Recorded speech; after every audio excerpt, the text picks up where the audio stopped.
They called you family. You skipped weddings for them. You missed your child's school play for a deadline. You turned down better offers because you felt loyal. And then, one Friday afternoon, they called you into a conference room you'd never been invited to before and handed you a letter. Nahbel, we have to let you go. We've prepared this letter for you. I don't understand. Sound familiar? Stay with me. Every toxic workplace has the same script. Day one, they tell you, we're not just a company, we're a family. And you believe it, because why wouldn't you? You come in early, you stay late, you cover for colleagues, you go above and beyond. You defend the company at dinner tables when your friends say, that place doesn't sound right. You tell them, no, it's stressful, but they value us. Meanwhile, you haven't had a raise in 2 years. Your job description has quietly doubled. And your manager keeps saying, this is how we build loyalty. Loyalty. That word. They weaponized it. And you let them. Let me tell you about Nahbel. Nahbel had been at her company for 6 years. 6 years. She trained the new hires. She built the recruitment process from scratch. She was the reason the talent pipeline even existed. Good morning, Ma. Hello. Welcome. Don't worry, we'll take it one step at a time. Every appraisal season, her manager said, you're invaluable to this team, Nahbel. You're invaluable to this team, Nahbel. Thank you. I'm happy to help wherever I'm needed. She turned down 2 job offers. One with a 40% pay increase because she felt guilty leaving her team. Then the company hit a rough patch. And on a Friday, because it's always a Friday, her manager called her in. HR was sitting in the corner with a folder. They thanked her for her service. 6 years reduced to a 10-minute conversation. Nahbel, this wasn't an easy decision. Due to restructuring, today will be your last day with the company. Thank you for everything you've done. I understand. She walked to her car, and she sat there for 45 minutes, not crying, just processing the life she'd been living. But here's where the story changes. Because Nahbel still had something they couldn't terminate. Her skills, her network.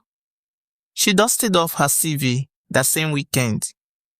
She reached out to one of the hiring managers who had approached her 2 years before. He remembered her immediately. Within 6 weeks, Nahbel had 3 offers on the table.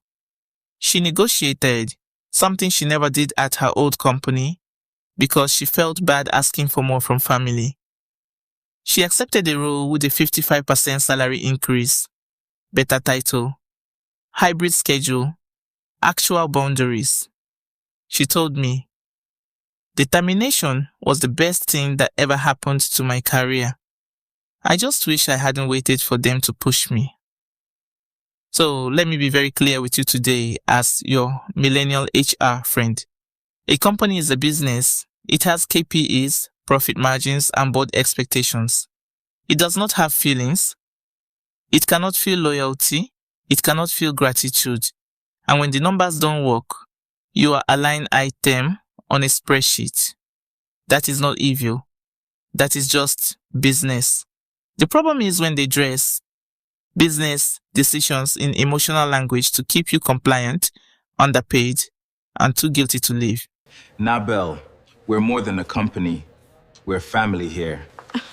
Thank you. I appreciate hearing that. You're invaluable here means we know your worth, we just hope you don't. Here's what real career wisdom looks like.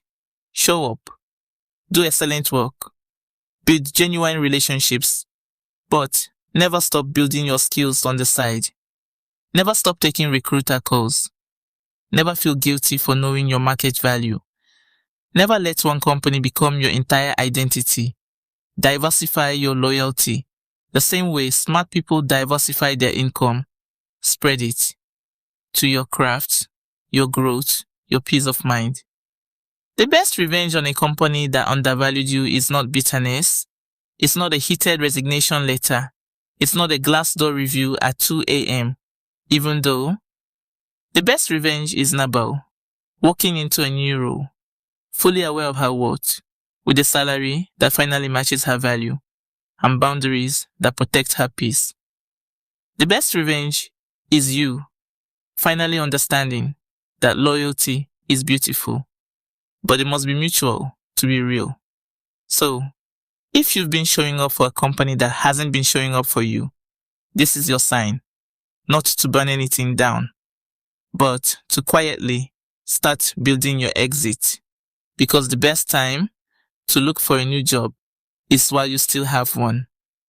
I'm your millennial HR friend, and I'm always going to tell you what HR in your office wants. Drop a comment if Nahbel's story hit different, and share this with someone who needs to hear it today.